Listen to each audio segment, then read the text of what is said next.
All right, so I guess they listened to my last video. Last live stream, whatever. And I guess when I was talking about Vietnam, like I said, I don't know much. Obviously, I'm too young, but my uncle, he never talked about it, right? The only thing he ever told me was he hated. I think he was what is it? He carried the 50K. He's only like he's dead now, but he's only like 5'6", and he had to carry the saw or something like that. And he told me this after I got out the army, but he it wasn't, he just telling me, it was like the movies, the swamp patties or whatever you want to call it. He's the smallest one and trying to carry it, or not trying to. He did, but like I said, I saw a few pictures when I was little. But yeah, he was infantry, 11 Bravo. He didn't want it. He had drafted the regular old fashioned draft. But so anyway, as usual, the communists.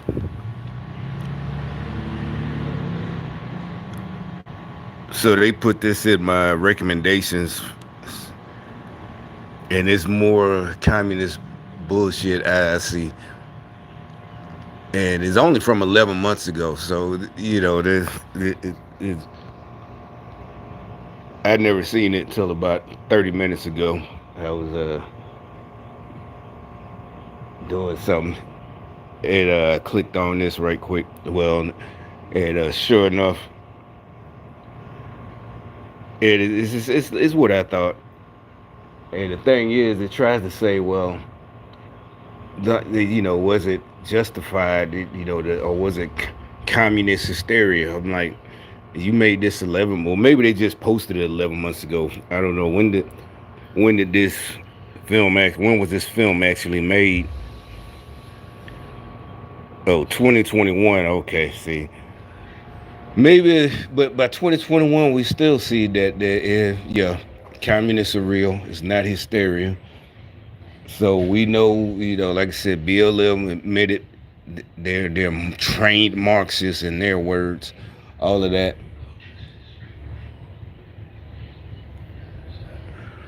Yeah, I just had to say something about this. I just wanted to laugh. Well, not laugh, but it's just them modern day, communists still. So basically, a communist is a grown man who likes to hide behind women and children. There's nothing else to it. They ain't even jealous and scared or want to steal your stuff. They just cowards who like to hide behind men and women, and they figured it must be a fetish.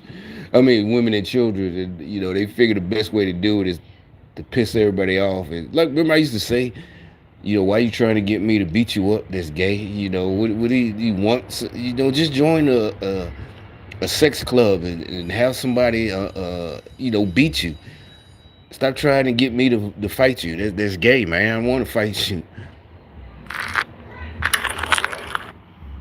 By 1968, the Vietnam War was going badly for the Americans. The Tet Offensive, launched by the North in January 1968, had strained America's And like I said, this might be older. I don't know, but either American way, soldiers on the ground. it's communist, propaganda. It is, how the soldiers and this and that. It's like you can't tell. Just like now, you can't tell. That's what I'm talking about. You can't tell. And nowadays, actually, the good thing would be, why would you still make yourself not known that you hate communists? Now you actually, this is not North Vietnam. You got a chance to actually show that, oh, I'm not, your actions, everything. You got freedom. So nowadays, there's no reason to keep, harping over this. You don't have to. Why wouldn't you identify? Oh, I'm not hard. I'm not with that at all. Period. Executed several hundred villagers in March of 1968. From 1965 to 1973, the United States waged a grueling war against the communist forces of North Vietnam. The conflict was a brutal guerrilla war where young American soldiers were sent far from home to fight an enemy that fought unlike anything the US military had seen before. The Vietnam War remains controversial to this day. Some argue it was a justified defense of South Vietnam against Northern communist aggression, while others argue it was an unjustified war of US imperialism driven by Cold War anti-communist hysteria. Nope, it was. We know for a fact. We now know for a fact it was fucking justified. They still try to not just take over. Well, that's what it was. It wasn't just the U.S. They were worried back then that they were going to take over the whole world, and they're trying it now. Like I said, they just figured we tried it last time. Vietnam. We tried to fight and couldn't do it. So now, let's try to be smart about it. And use these other tactics that don't work. What all can agree upon is that the war resulted in the deaths of millions of people, a large portion of them civilians killed by the United States. Of all the civilian deaths caused by the US, there were none more infamous than the stomach-churning events of the My Lai massacre on 16 March 1968, which took the lives of 504 innocent civilians, including women and children. By 1968, the Vietnam War was going badly for the Americans. The Tet Offensive, launched by the North in January 1968, had strained America's military might and shattered US morale at home and abroad. Desperate to reclaim the initiative, the US launched a series of counteroffensives to push back the communist enemy. One target of this counteroffensive was Quang Ngai Province, specifically the village of Sun Mi. Sun Mi was made up of several smaller hamlets, including My Lai. For the sake of simplicity, believed to be a hotspot for Viet Cong, VC. US intelligence claimed that the VC was active in the area and the village was essentially a communist outpost. In March 1968, Task Force Barker was assembled to deal with My Lai. The task force was made up of soldiers drawn from two companies, Company C, 1st Battalion, 20th Infantry Regiment, and Company B, 3rd Infantry Regiment, 11th Brigade, 23rd Infantry Division. For simplicity's sake, And then, just like I keep saying, just like Hamas, you gotta, they dogged them fucking liberals and college kids in America, dogged them Vietnam soldiers out when they came back. But we see, just like I said, the cowards use that tactic of mixing in with the civilians. And y'all bitch asses wasn't gonna go over there. So I don't want to. Bottom line is, right now, they put this in my recommendations for a reason. I never heard of it, this video or this channel. So, well, but the point is, even if I did subscribe to it, must have been something. I don't look at it all the time. But the point is, if you got, like, now, you don't, if you, that's what I'm saying, they're superstitious, the devil worshippers. If you're worried about what I say, well, why don't you just stop being a communist? Why don't you tell us, ask for help? Remember another soldier thing that we're taught? Ask for help. Y'all refuse to ask for help. The only thing y'all ask for is money. That's not help. Remember, y'all call money help. Hey, do you think that's not a help? You mean, do you think I could loan you? Or if it's, a nigga and do you think I got $20 to give you? Because you ain't gonna pay me back. Let me see if I got it. But other than that, don't lie to me. Don't insult me like that, nigga. You ain't gonna pay me back. But it ain't help. Don't say, can you think you can help? Help, yeah. What you need me to help push your car, change a tire, or what? No, man, I need, can you give me? No, that's not help, in my opinion. But anyway. We'll call them B Company and C Company. There was also an A Company, but their role in events was relatively minimal. C Company was commanded by Captain Ernest Medina, with his second in command being Lieutenant William Kelly. C Company had entered Vietnam in December 1967, and despite not seeing direct combat, they had lost 28 men to booby traps and landmines by March of 1968.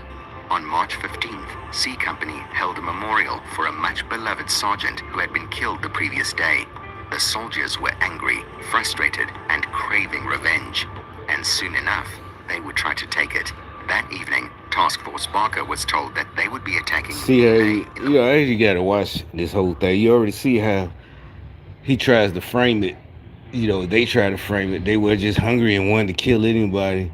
You don't know, you wasn't there. You don't know what happened. Yeah, they might be mad, but like I said, that don't mean they lost their professionalism. They like if they can't tell, you really can't tell. That they just was angry and shoot. You don't know what you're talking about. Neither one of us know. I don't know either. But the bottom line is, you don't know either. But the report said you going by a report and you wasn't there. I'm going by military training and I wasn't there. So I think my opinion matter more. You know. So yeah, it's like nah. But if you can't tell, and I don't know where it's at, but he's talking about how he tries to make it sound bad. Oh, even a woman, he even says that woman running with a rifle. So why is she running? Why does she have a rifle? You can say, well, maybe if she's trying to help fight the Viet Cong, the Vietnamese, I mean the communists, then why is she, no, she probably, she's brainwashed communist. We see firsthand with this brainwashed communist women. You see the old women, young, old, good looking, bad looking. You see how they hate us. So that wasn't no different back then. They had years to get brainwashed. Communism had by then, 1968, communism had been around for almost 100 years. So they had been brainwashed, these people. So these women, they might have been civilians or not, whatever, kid, got babies, everything. They hated them Americans, just like they do now. And now, make it even worse, these women are American born, white women, black women, Mexican women, young college kids. They hate us. You see what I'm saying? You need to, I ain't even got to play the rest of this shit, but, now we get to see it. The good thing, we get to see the effects of it firsthand. In the morning, C Company would enter the village proper while B Company secured another nearby hamlet. A Company would be watching for fleeing BC outside the village. Captain Medina told C Company that they were expecting heavy communist resistance, which would leave them outnumbered 2-1. Medina also told his men that the civilian population would be leaving for market at 7 a.m. the next morning, and so everyone who remained was to be considered an enemy. There is no clear picture of what happened at the briefing. Some soldiers claim that Medina was asked what to do if women and children were found. Supposedly, their orders were to kill any combatant or suspected combatants they came across. One soldier claimed that Medina told them that a lot of people don't explain, but when you see it, the movies and the Hollywood movies, who's man, we just following under orders. We were kids, man. The Hollywood dramatization. But now, the more I think about it, like I said, they really, what movie only scared me as an adult? What was that? The one with Marky Mark. The Funky Bunch, Lone Survivor. That was pretty good, right? Because they got whoever the little boy was that played the little Afghanistani boy. You could see, I don't know, he was either a good actor or that was just a regular Afghani kid, because he really looked like he hated them. And the reason they're scared, because that's what I used to talk about, especially by the time I got my team in like 97 and I was a team leader. And I was like, if something pop off, I don't know what I'd do if, I don't know. I'm like, I might go to prison, Leavenworth. I don't, and sure enough, it happened. I don't know if I predicted it, prophecy.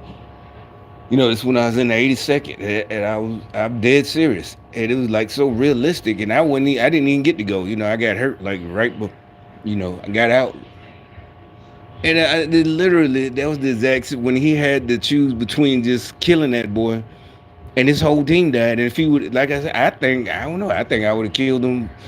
I don't know. I don't know what I would have done. But his whole team died because he hesitated, but he couldn't kill him. He was a little boy, unarmed. He knows what they're going to say. He's going to prison. He's going. His team might not go. They might all go, but I think he might be able to take all of it. Like it was his decision. He decided he's the team leader. But yeah, a little, and he hated. You see, and that's not just an American movie trying to get people against Muslims. No, they're telling the truth. Like I said, we see it now.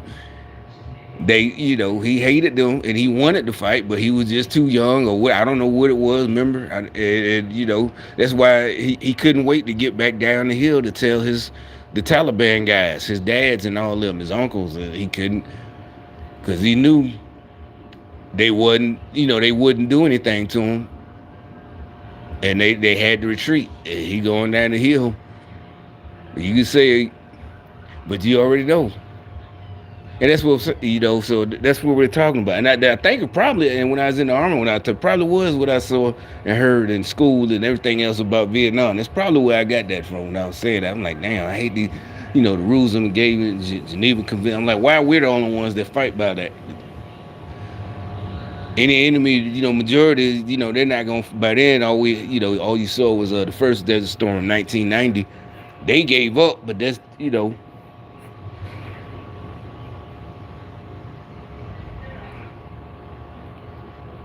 like, damn. I wasn't scared because, they died.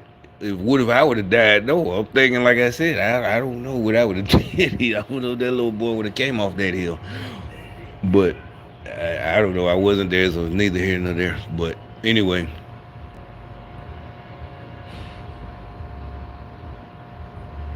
Uh, yeah, this shit right here, I just wanted to say something, just make them mad since, and also I made a comment and they deleted a standalone comment I made. That's what really made me make this video.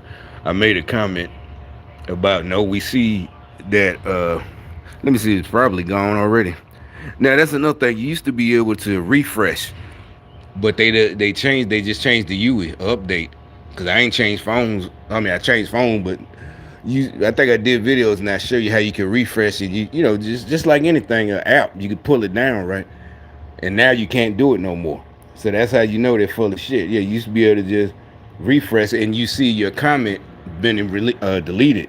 So now you gotta go out and go into the history and reload it all the way. So I'll see if they deleted my comment. One soldier claimed that Medina told them. Yep, it's gone. Oh no, that one's still there. Another one claimed that Medina told them. But the other one's gone. I had to change. That's another thing. I had to change some of the words. But I also put it in the comment that they deleted it. Yeah, so maybe I don't know whatever. But they deleting comment. But yeah, it's like, no, that these cowards, they just can't take the truth, or as they would say, a different opinion. It's just okay. If it's just, why you gotta silence the opinion? I don't need a nerd to protect me. I don't need a nerd to delete your comment. You can say what you want to say. But anyway, you can watch the rest of that garbage if you want. But another thing, right quick, I go talk about. They had the little white crackhead that drove by on his bike. He had the radio. Like I said, Scooter Boy used to ride with a radio on his scooter. He had a boom box. And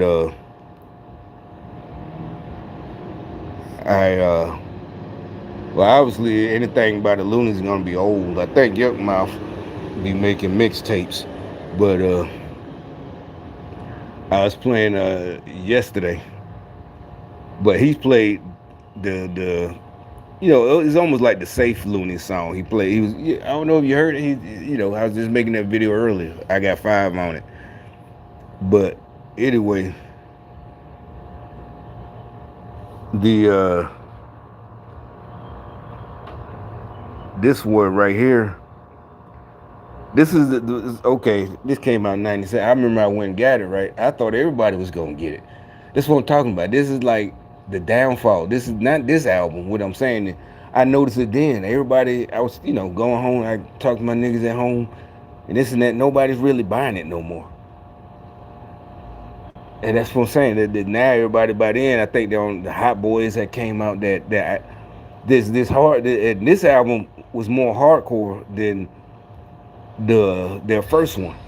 The first one was more like party gangster music. I got 5 on it, and shit like that. But I mean, this one's funny too. It's kind of like funny, but it's actually good lyrically. It got a lot of good lyricists on there. We got 8 Ball and MJG, but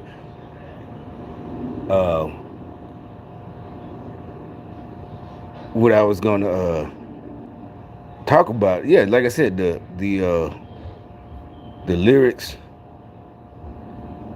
in real gangster rap, is more lyrical, and it's not just I got money and I'm better than you. I got more money than you, and this and that.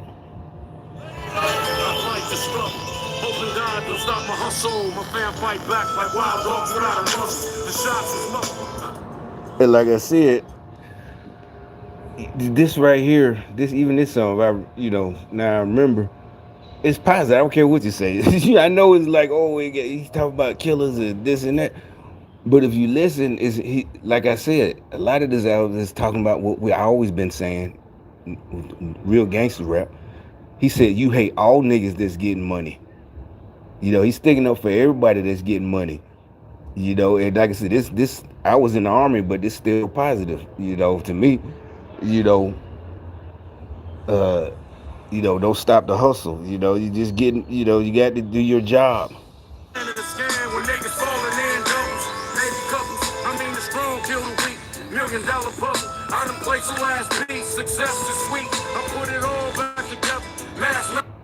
But that's what I'm saying. Now it's all weekend.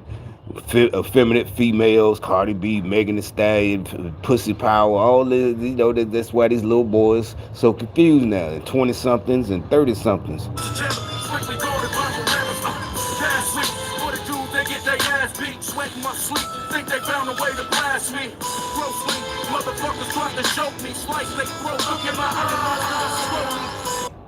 But you know, this. That's all I go. But see, they had, like I said, the crackhead ride by on his bike, and he's playing "I Got Five" on it. I like the five. I got five on it. Like I said, it's funny. Right quick, the guy who introduced me to the Loonies, well, not introduced me, but hit me to it. I guess because everybody knew, you know, when I got to the battalion, I was in 82nd, and this guy was in the line unit. He was an E5. He was just about 2 years older than me. I guess about 24. And he's from. Matter of fact, he had took leave. Matter of fact, he used to let us get his car. Remember one time, one Freaknik, I guess the '96 Freaknik, he let it. We had his car. He had like an Eclipse, not the Eclipse. He had the AMC version, and he had two subs in the back. And he let us. He took leave. He would let us. He like I say, he's one of those line MI guys. I don't know what they do. Behind the line, all that stuff. Right? He be gone all the time, and he would let us keep his car. He was an Asian dude, Chinese though. Chinese signed Chinese or something, Korean, I don't know. But he from Sanford. Where was he from? Oakland, something like that. I think he's from Oakland. Yeah, and the Loonies from Oakland, cause he came back. He's like, yo, you heard of the Loonies? I'm like, huh? He called me over to his car. Everybody know the famous song, the famous intro. Do. Like, I know that. That's why you treat me so. Everybody love loose ends. I still play loose ends. Everybody still bump loose ends. But I said, oh shit. And it wasn't no oh shit, which about that. I already knew he just got back off from leave from Oakland. So I already know I guess whoever his folks is, they was already pumping in Oakland. And because it wasn't famous yet. Obviously we all know became a big hit views around in the 90s. Well, I'm just telling this story right quick because it's just funny. Because all right, so then I went home on leave, and asked my homeboy, I'm like, yo, man, you heard of Loonies? He's like, who? Oh, man, I don't fuck with that East Coast shit. I was like, man, never mind. See, I'm trying to hip you to something I know. Y'all niggas smoke weed, and now everybody smoke blunts. And he's younger than me, right? Still, obviously, still. So I was like, I know y'all out here, and I was right. I didn't say nothing. I just said, okay. So you trying to say I went up to North Carolina in the Army, and now I'm just some. When I came home wearing FUBU jeans and stuff and Timberlands, nah, I didn't, but I still have my Dickies and all that. But I'm like, okay, that's what you trying to act like you mad at me. Like I came home talking, with a New Yorker, even though I'm from New York and he know it, like, I can't, yo son, you heard the Loonies kid? Wait, oh, okay. But I knew they'd be, sure enough, by the summertime, it was everywhere. I came home again. Yeah, they all bumping it. I got five. Like, yeah, oh, I just tried to hip you before everybody else. That was it. That was the whole story. It was really him. It was him being funny. Like, no, man, I don't fuck with that East Coast shit. All right, all right.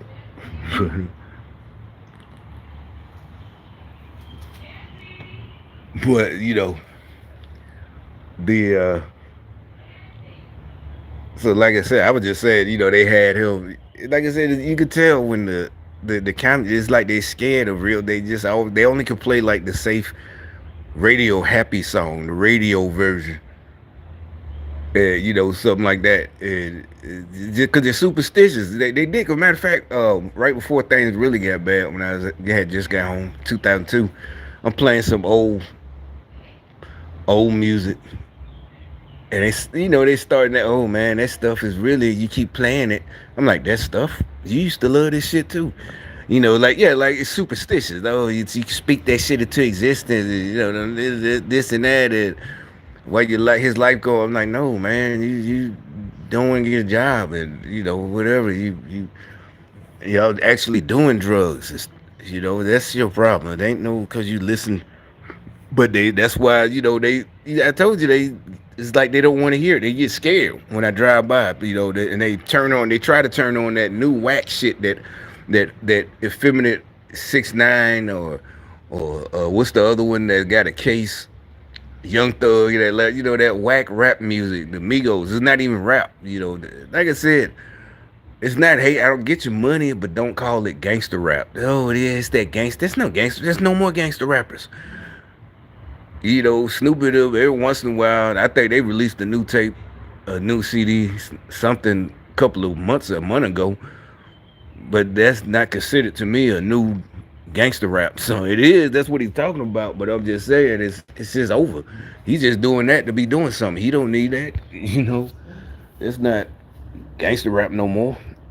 It's over with.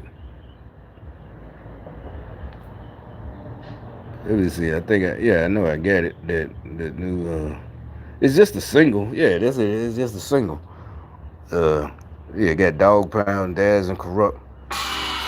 Yo, Jelly Roll, I'm fucking with this one, cuz. I got some good news. I got the I mean, and that's how it's just like like you said, it's just they just getting back together again, whatever. They just did something. But the rest of it, yeah, we got that Sugar Hill beat, they didn't use that, AZ used it, and the real, but it's all good. But that's all of that. I was gonna go a little bit deeper into, like I said, that Lunis, that album right there. It is. The more I listen to it again, it's like, that shit is, uh, as we used to say, pretty tight, super tight. But the lyrics, that's what I'm talking about. It got good production too, but the lyrics is all of that shit. And that's why I'm like, that's why I was so surprised. It's like it didn't sell. That's why I meant. That's what I'm really talking about. And this was after I got hurt and re-enlisted and left. Then 82nd, I was in Virginia by now, so I'm not in the hardcore unit no more. I'm on the sidelines, and that's what it just felt like. Everything was like that. And like I said, two or 3 years before, when I was in 82nd, had just got there. Tupac, Thug Life, or all Me Against the World, and everything else that was pumping. That's what I'm saying. It really felt, and that's what I'm telling you, it just felt like that's what they couldn't stand. Everybody, black men, young black dudes, 20 years, 19 years, we weren't killing each other. It felt like everybody was just really, it still had some dummies, but that was on them. And that's the whole communism thing. We supposed to, we weren't supposed to, we was doing what we supposed to do. You all supposed to be worried about yourself at that age, unless you got a baby or something on the way, or either got one already. Your brother's supposed to be helping us. We all supposed to be helping each other by not being a burden. That's what I say. That's my opinion. That's what God love. You know, you can feel it almost like the power in the air. You know, when I think about it, you know, it's like you pimp walking everywhere, you know, for no reason. You know, just got your theme music playing in your head or it's headphones or you got a car. And they couldn't stand that shit. They, you know, Al Sharpton and them, you know, what we gonna do? You know, they had predicted in that by the late 80s we wasn't gonna make it to 18.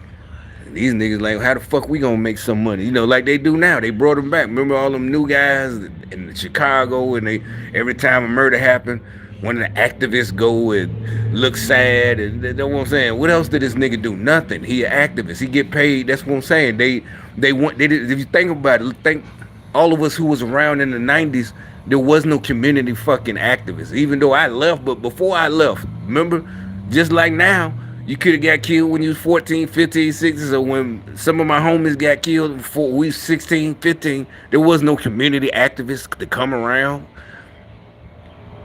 We fixed, you know, we figured it out ourselves. We didn't need no fucking community activists. We didn't need no boys club. We didn't need no basketball, midnight basketball at night. None of that shit. Yeah, we out at midnight, but we ain't had no fucking basketball. You know, that's what I'm saying. They want you to sit around, herd you, just doing stupid shit. Now you know the girls gonna be there, so now you just got girls and guys together getting pregnant. Instead, at least we's out in the street, but at least we trying to get some money. You know, make some money, you know, instead of just sitting there, you know, playing fucking basketball, midnight, you know, they want you broke. That's what they want. But that's all I had to say about that.